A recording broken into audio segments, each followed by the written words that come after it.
ধামরাই উপজেলার 50 শয্যা বিশিষ্ট স্বাস্থ্য কমপ্লেক্সের পুরুষ ওয়ার্ড। একদিকে খসে পড়ছে ছাদের পলেস্তারা, অন্যদিকে দুরবস্থা রোগীর বেডের। এর মধ্যে ছারপোকা সহ বিভিন্ন পোকামাকড়ের উপদ্রবে অতিষ্ঠ চিকিৎসা সেবা নিতে আসা রোগীরা। তাদের অভিযোগ, সেবা নিতে এসে উল্টো ফিরতে হচ্ছে অসুস্থ হয়ে।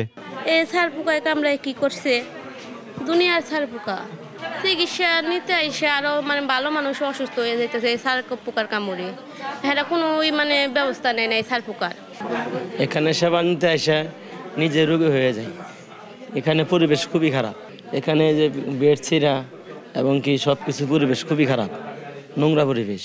উপজেলা স্বাস্থ্য কমপ্লেক্সের নিজেরই পরিবেশ অস্বাস্থ্যকর। মহিলা ও পুরুষ ওয়ার্ডের শয্যাগুলো ব্যবহারের অনুপযোগী হয়ে পড়েছে।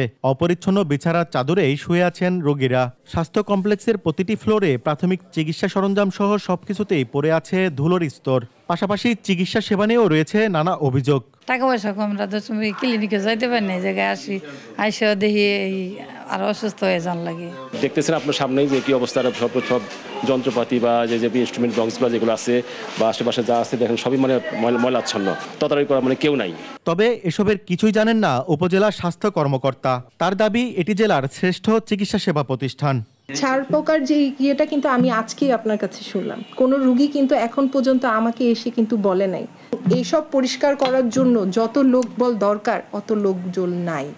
এবং এই ধামরাই কিন্তু গত 5 মাসে ঢাকা জেলার মধ্যে প্রথম আছে। অস্বাস্থ্যকর আর অপরিচ্ছন্ন পরিবেশের কারণে কাঙ্ক্ষিত সেবা না পেয়ে বাড়ি ফিরছেন রোগীরা। দ্রুত এসব সংকট নিরসনের দাবি জানান তারা। দেওয়ান ইমন, দেশ টিভি, ধামরাই।